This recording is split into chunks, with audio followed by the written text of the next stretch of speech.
Students, फिजिका physics channel पे आपका welcome है। ये जो हम लोग का नीट का सीरीज चल रहा है, काइनेमेटिक्स का जो टॉपिक चल रहा है, इसमें कुछ क्वेश्चंस हम लोग और देखते हैं। कह रहे हैं particle moves along the line O X at a time T in second. The distance X in metre of the particle from O is given by X is equal to 40 plus 12t minus T cube. How long would the particle travel before coming to rest. ये question आपको दिया है। मतलब एक particle x axis पे चल रहा है, कैसे 40 plus 12t minus T cube. तो रेस्ट में आने से पहले ये कितना चला होगा। तो रेस्ट में कब आता है, जब वेलोसिटी जीरो होती है। तो एक्स को हम डिफरेंशिएट कर देंगे तो dx अपॉन dt, इधर हो गया लेफ्ट में 40 का तो हमारा जीरो हो जाएगा, प्लस 12 t का 1 हो जाएगा, माइनस टी क्यूब का डिफरेंशिएशन 3t स्क्वायर।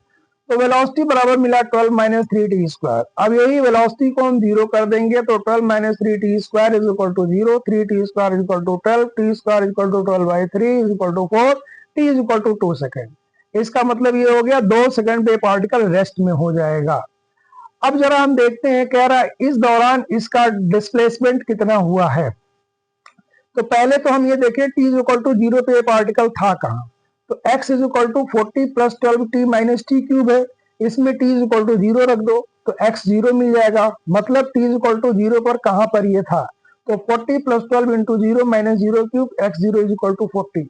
इसका मतलब t इज इक्वल टू 0 पे ये पार्टिकल ओरिजिन पे नहीं है, जरा ध्यान रखिएगा, ये 40 पे था। x 0 40 आ रहा है, इसका मतलब t 0 पे ओरिजिन पे नहीं था, x 0 इज इक्वल टू 40 पे था। और जब t इज इक्वल टू 2 हम इसमें रख रहे हैं तो हमें x2 मिल रहा है 40 plus 12t minus T cube. तो इसको सॉल्व करने पे आ रहा 56 और 2 सेकंड पे कहाँ पहुंच गया, 56 पे। तो पहले ये 40 पे था, अब 56 पे पहुंच गया। इसका मतलब ये 16 मीटर इसका डिस्टेंस हुआ या डिस्प्लेसमेंट जो ये चला। यही आपसे पूछा था, how long would the particle travel before coming to the rest. इसी में एक क्वेश्चन और आपको दिया है, the displacement x of the particle varies with time t as x is equal to a e के power minus alpha t plus b e के power beta t, where a, b, alpha, beta are positive constants. The velocity of the particle will be independent of b, drop to zero when alpha is equal to beta, go on decreasing with time, go on increasing with time। तो देखिए इसमें आपको क्या दिया है, x is equal to A ई के power minus alpha T plus B ई के power beta T. तो क्या करिए, पहले तो इसको आप डिफरेंशिएट कर लीजिए, क्योंकि वेलोसिटी के बारे में ही पूछ रहा है। x को डिफरेंशिएट करेंगे तो आपको वेलोसिटी मिलेगा, और उस वेलोसिटी के बारे में हम जानेंगे टाइम के अकॉर्डिंग किस तरह से चेंज कर रहा है। तो ए ई के पावर माइनस अल्फा टी, अब ई ए तो कांस्टेंट है, ई के पावर माइनस अल्फा टी को डिफरेंशिएट करेंगे तो जो टी के साथ है वो माइनस अल्फा आ जाएगा इंटू ई के power minus alpha T. Actual में डी बाई डी एक्स ई के पावर माइनस ए एक्स की जो वैल्यू होती है वो होगी माइनस ए ई के पावर माइनस ए एक्स। ये डिफरेंशिएशन वाला फॉर्मेट लगा दिया गया। बी ई के पावर बीटा टी का बीटा पहले आ गया, e to the power beta t का e to the power beta t हो गया। तो dx अपॉन dt को हमने v लिख लिया, और जो b बीटा वाला टर्म था उसको पहले लिख दिया, अल्फा वाला टर्म बाद में लिख दिया। तो b बीटा e के power beta t minus a alpha e के पावर अल्फा t, जो माइनस था ऊपर वो नीचे आके प्लस में हो गया। अब आप जरा समझिएगा, इफ t इंक्रीजेस, अगर टाइम हम बढ़ा देते हैं, जैसे e to the power x की बात पहले कर लीजिए, अगर x बढ़ाते हैं तो e to the power x बढ़ता है ना। तो जैसे यहाँ t बढ़ा रहे हैं तो e के पावर बीटा t बढ़ेगा, और e के पावर अल्फा t भी बढ़ेगा, है ना। जैसे e के पावर बीटा t है वैसे e के power alpha t, alpha beta positive दिया हुआ है। तो अगर t बढ़ेगा तो e के पावर बीटा t भी बढ़ेगा, e के पावर अल्फा t भी बढ़ेगा। तो आप देखिए e के पावर बीटा टी बढ़ रहा है और e के पावर अल्फा टी बढ़ रहा है।